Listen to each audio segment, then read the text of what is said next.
Well, do you have a piece of paper that says this is her wish?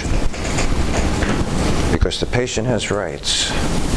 Libertarian political philosophy. And the father said, no, but we've talked about it. He said, and the court said, but you don't have a document to substantiate her will. And the father said, well, no, I didn't know I needed one. Now, the state will guard life, liberty, and the pursuit of happiness. Someone has to.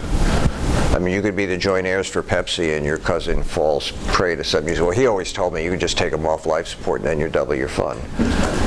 So her roommate comes forward. They'd been in an ethics class and they talked about this. It came up in class and she said the same thing essentially the father did. And the court said, do you have a piece of paper that shows that this would be her will? Because once you take them off life support, oftentimes you're just done. This is a 19, 20-year-old lady. And the roommate said no.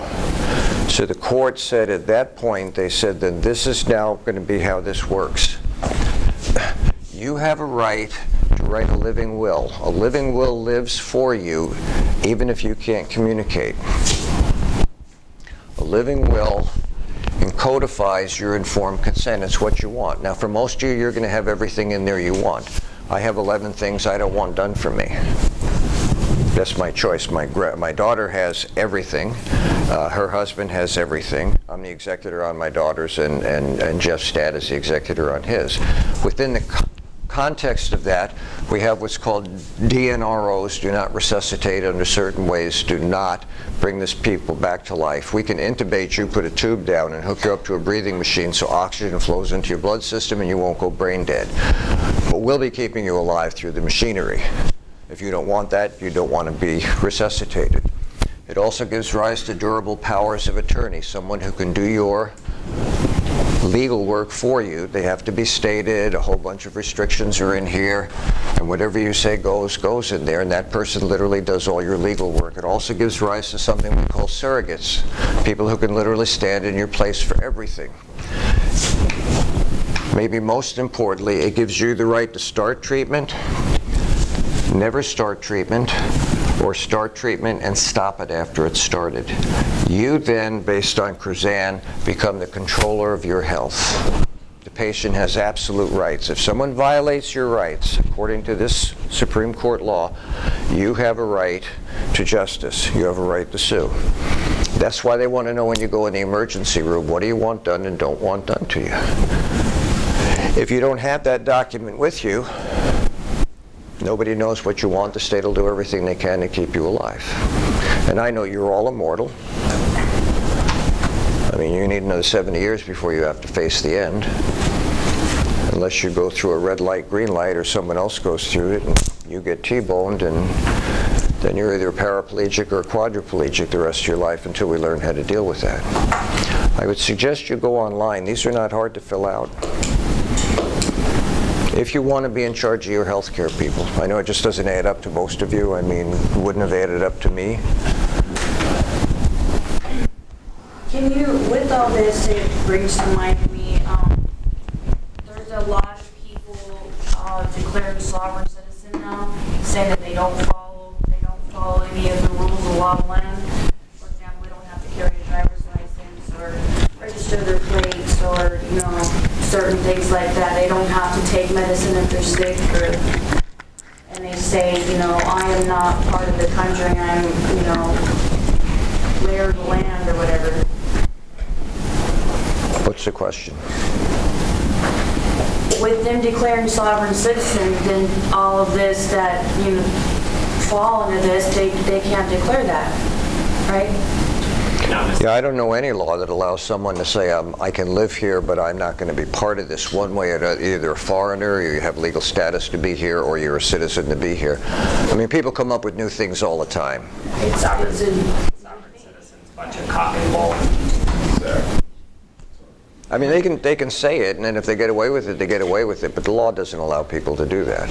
Well, when they say sovereign citizen, you see a lot of police officers just going and let them go on their way, and the guy continues to violate all the law of land, as I guess let's say. They gave me the tickets they wanted to, but the law established what the rules were, and if someone wanted to enforce the rules, it's too bad if you don't want to follow the rules. That's why the rules are there. So if the police look at it that way, that's their entitlement, I suppose. But there's no law that lets somebody do that. You realize, I don't know how to, when the South tried to secede from the Union, they didn't pass a law that said it, as far as I know. They just said, hey, we're not part of this. And next thing you know, we went to war with each other. I mean, people do a lot of things. People don't pay taxes because they don't believe in taxation. Well, guess what? You can get thrown in jail and prison for that, for long periods of time. So I'm not saying that doesn't exist, but just because it exists doesn't mean anything. They're beating the law. No, they are. People disobey the law all the time, don't they? You all follow the exact speed limit all the time? No. We all break the law. I know that, and some to a greater degree than a lesser degree. You should Google sovereign citizen and stuff that they're getting away with. There's several court cases and stuff where they won in court. They didn't have to pay their taxes because they were a sovereign citizen. I'd have to see that, because that would, I'm not saying no to it, that would turn the whole system upside down, then the whole nation could say we're not paying taxes anymore, because that then would become law. I'd have to see if that has made it all the way to the Supreme Court to become the law of the land or not. And I will do that. That's an interesting question. Go ahead. I mean, I don't know much about it because I haven't heard about it, but would they be limited to certain benefits? I didn't hear what you limited to. I'm like benefits of being a citizen. If you don't want to be part of something, I don't see why you get a benefit from it. Yeah, that's what I'm saying. Like, is there certain, like if they were to allow it, I'm saying. Look, there's a state, it's New Hampshire, it's called the Freedom State. They're the only state I know that doesn't have to wear their seatbelt. But the federal government allows them that privilege. The law is still a law, people. I think it's in New Hampshire. It's called the Freedom State. They just decided they didn't want to, eh? Did they have a reason? Yeah, they didn't want to wear seatbelts. There was a controversy when that came up. People didn't want to be encumbered. My gosh, too close to your neck, it might choke you off. There are people who die in car accidents that are seatbelted. I mean, there's a lot of discussion about it. People just didn't want to do it. I mean, I understand the thinking of people. But if it's against the law, it's against the law. If you get away with it, fine, but it's still against the law. You want to take your chances with the law, go for it. That's why we have the small house for people who decided they were outlaws. And if it crunches them, then it crunches them. It's the way it goes. Carl. The entire idea of a sovereign citizen is that they don't believe in elected officials, they believe in appointed officials. So the difference of a sheriff's office is an appointed official versus a police department, which is an elected official. So they're using certain written laws to try and get away with, they're using certain written documents to try and get away with things that they don't believe should be laws. You know, if they accomplish it, good for them. It's ridiculous. If it changes the law of the land, then they've been successful in changing the law of the land. All the time where people do, sorry, like stupid shit, and they get away with it, and you're like, well, how? So, but they argue their way out of it. I'm actually glad this came up because on the topic so I have a medical condition that eventually will kill me, sometime probably around your age. And You have no idea, but go ahead. I have no idea. That's cool. Yeah, I have no idea. But I have a living will because I want my entire body to go to medical science. So if anybody is aware of what a body farm is, and my attorney thought I was absolutely crazy because I want every part of my body that is harvestable to go to medical science. Sure. And then my body to literally be dumped in a field for it to rot. Or they will cremate you and give your next of kin $200 for donating your body to science. If you check the box on your license, no cost to be cremated, and they will pay your family for the privilege of donating your body to science. It's an odd benefit, because dying around here costs about 10 grand. So it's not going to cost anything if you donate your body. I mean, if you're donating your body, it's kind of not your body anymore. Or so. In regards to, it sounds like it's nothing more than a shell game.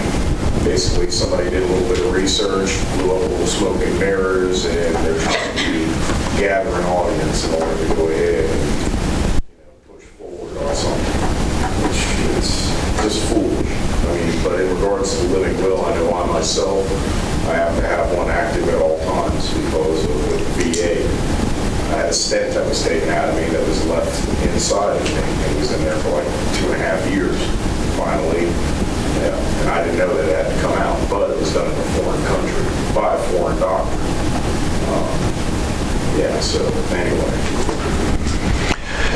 So this will set the stage for Wednesday's lecture. We're going to have to talk about the language of moral standing. And it will be a bizarre lecture because we're going to have to interpret a bunch of things for you according to the law. It probably will not make sense the way we would normally talk, like what does it mean to be alive? What does it mean to be a person? What does it mean to be dead? And what kind of legal sanctions or permissions go along with that? But it does establish the law, and the law in this case will pertain to many of you if you're going into the medical field or if you're just encountering medical people. So, any questions about the foundation? Okay, if you came in late, let me know you're here, please.